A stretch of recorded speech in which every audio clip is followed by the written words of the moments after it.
はようございます。おはようございます。前回は山崎18年やりましたけれども、すごかったですね。めったに飲むお酒じゃないんで感動しますね。今日は予告通りサントリー山崎蒸留所鳥信次郎とともに作り上げた竹鶴正隆の名前を冠する竹鶴17年ピュアモルト、こちらを紹介していきましょう。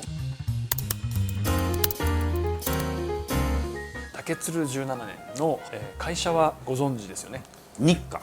ウイスキー株式会社、日課ウイスキー株式会社が製造してますけど、販売はアサヒビールの傘下なんですよね。場所が東京都墨田区吾妻橋、移転前は青山にあったんですよ。青山に本社があって、そこに日課のブレンダーズバーもあってファンも多かったんですけども、コロナが来て、いろんな事情があったと思うんですけども、本社ビルを移転するってなった時に残念ながら併設するバーも閉店になってます。で全てが今アサヒのビルの中に入ってるみたいですね。日課ウイスキーが持ってる蒸留所は2カ所あります。一つは北海道の余市、もう一つが第二蒸留所として作った宮城郷蒸留所、この2つで製造を行っています。それ以外所有している蒸留所があります。どこでしょうか？ベンネビス。ベンネビスが実は日課ウイスキーが持ってるんですね。アサヒが持ってるのが日課で、日課が持ってるのがベンネビスということになるってことになるんですかね。じゃあ結局アサヒの持ち物って感じということでいいですよね。セッションっていうウイスキーをリリースした時がありましたけど、まさにそこにベンネビスが使われているらしいですね。ぜひベンネビスとセッションの飲み比べ面白いと思います。やってみたら面白いですよね。一緒だったりして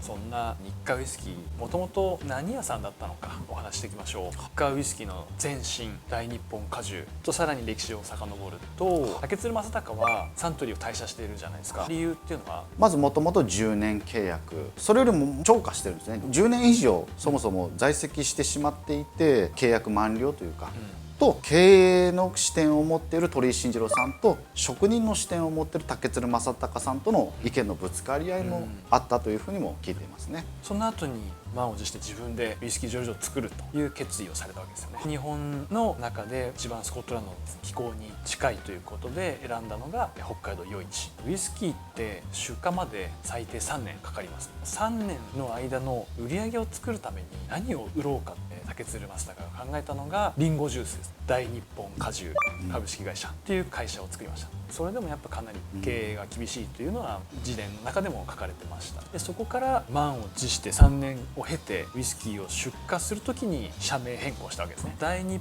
本果汁っていう名前から2文字取って大日本の日、果汁の果、日課ウイスキー、日課ウイスキーに社名変更してからはウイスキー事業に進んでいったという歴史があります。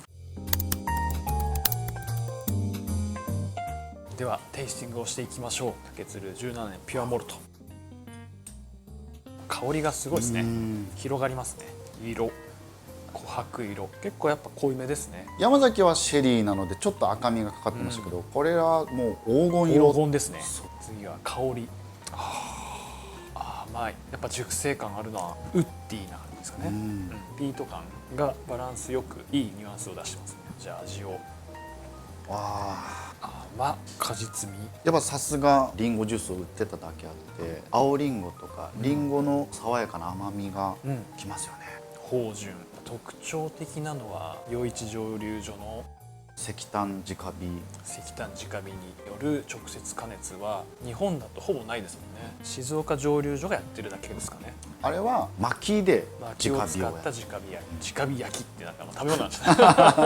僕が実は竹鶴で一番最初に感動したのは今は亡き竹鶴12年なんですよ。竹鶴12年が当時3000円以下で買えたんじゃないかなと思うんですよね。10年前ぐらい、まだジャパニーズウイスキーも流行らない時に何気なく12年買ってうまいうまいってガブガブ飲んでましたけど、17年ってどんな味するんだろうと思って17年を飲んだ時に衝撃を受けて、こんな美味しいんだっていう記憶が今でもあるんですけど、でも当時も7000円ぐらいだったんですよ。ありえなくないですか？で酒屋には全然余ってましたから、山崎18が前回紹介したように3万円ぐらいに対して7000円、ちょっと安すぎますよね。実は今もう終売なので7000円では買えないんですけども、今通販で買うと3万9000円、高くはなってますけどでもまだ安いっすね。だって味がねここまで素晴らしいので、この上に21年っていうのもありますけども、僕はどっちかというと17年の方が好みで、17年ばっかり飲んでましたね。どのエイジが好みかどうかっていうのを飲み比べしていただくっていうのは面白いんじゃないですかね。面白いですね。蒸留所の特徴っていうのは、竹鶴17年ってブレンデッドなんですよね。ピュアモルトという表記になってますから、モルトだけで作ってるっていう意味です。モルトだけで作ってるんですけど、2つの蒸留所のモルトをブレンドしてます。それが余市と宮城京になります。じゃあ両方の蒸留所の特徴をお伝えしていきましょう。余市蒸留所、最大の特徴は気候、冷涼で湿潤なスコットランドのような気候。厚岸とかもね同じですよね。作りとしては石炭直火蒸留、これがやっぱり一番の特徴でしょうね。どういう原酒になるんですかね。ホットシールに直なので、大きなやかんだと考えたら多少の焦げ付きが起きたりとかっていうことをいい意味で利用してるっていうことになるとは思いますね。焦げ感とか力強さとか、そういうふうにこう表現されますかね。で一方宮城京蒸留所、はい、こちらは場所的には仙台市かなにあって、緑あふれる大自然の中にある蒸留所です。そこには日川という川が流れてて、新しい川って書いて、そうですね、広瀬川と日川という2つの川が近くを流れてて、日川の水でブラック日川を割って飲んで、それで竹鶴正隆は第二蒸留所はここで決めたという決意をされたらしいですよ。ダジャレじゃないんですよね。日川っていうたまたま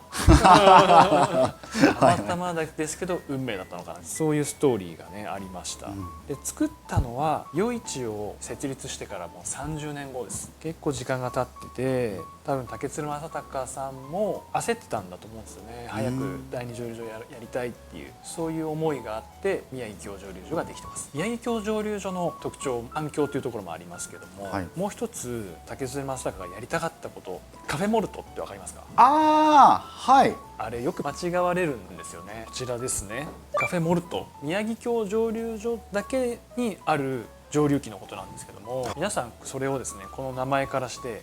コーヒーの味がするウイスキーですかってよくそういう風に感じちゃいますね。コーヒー全く関係ないので気をつけてください。はいはいはい、確かにイーニアス・コフィーさんっていう人が作ったんですよね。名前ですね。そうです。カフェ式スチル連続式蒸留機、これを竹鶴正隆はやりたかったんですよ。実際じゃあ竹鶴17年にカフェ式スチルで作った原酒が使われてるかはわからないんですけども、明記されてませんけども、はい、おそらく使ってるんじゃないかなとは思います。カフェモルト自体はすごくバニラの香りがあって甘くて華やかなモルトです。そして新商品で日課ザグレーンという商品が発売になります。日課ザグレーンっていう名前からだとカフェっていうのは文字が外れましたけど、おそらくグレーンウイスキーですからカフェ式スチルを使っているのは間違いないと思います。カフェグレーンの後継になるのか分かりませんけど、どんなウイスキーが出てくるのか楽しみですね。そういった宮城京蒸留所のモルトの特徴と余市蒸留所の力強いピーティーな原酒をブレンドして作ったのが竹鶴ですね。竹鶴正隆の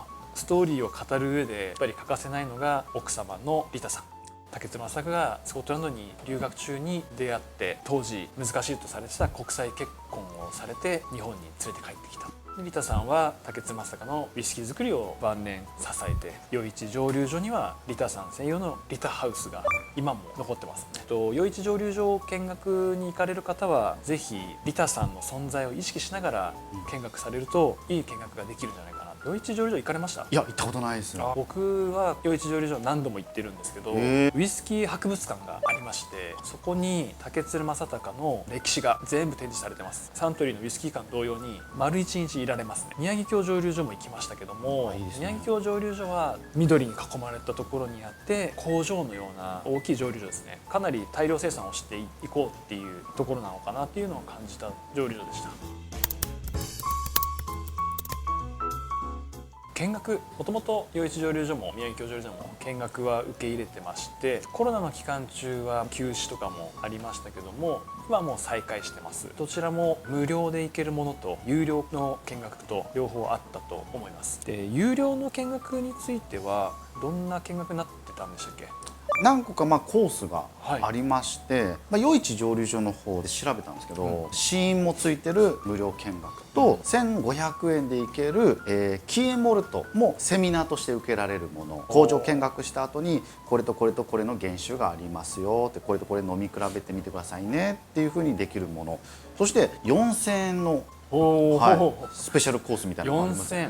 もう普通大体1000円ぐらいで行けるのが、セオリーだじゃないかなと思うんですけども、ちょっとお高めになってるやつがありまして、国の重要文化財として指定されている貴賓館とかだったりリタハウスの中を見学できたり、その後にテイスティングセミナーがあって、で併設してるレストランのおつまみが4つついてくるっていう至れり尽くせりのやつがあるんですよ。4000円は蒸留所見学ではなかなかないですね。テイスティングアイテムが気になりますね。山崎の1000円でもいいものめちゃくちゃ出てきたのに4000円ですよ。いやー、行かなきゃいけないですね。いやー、行きたいですね。見学の予約なんですけども、先ほどウェブサイトを見たところ、余市蒸留所も宮城京蒸留所も結構空きがありました。ただ有料シーンの方は1日1回ですよね。そうなんです。今週は全部埋まってました。だから早めに有料の見学行きたい方は予約していただいて、行かれるといいかなと思います。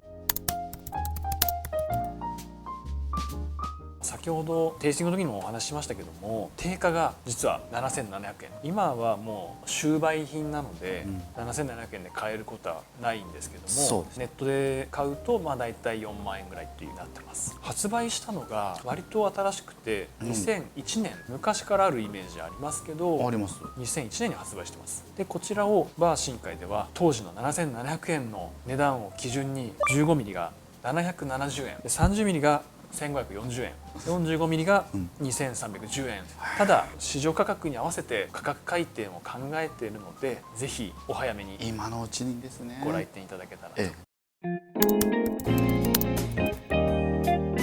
今日は竹鶴17年にフォーカスしてきましたけれども、いかがでしたか？やっぱり時代を感じるといいますか、やっぱ連綿と今まで続いてきた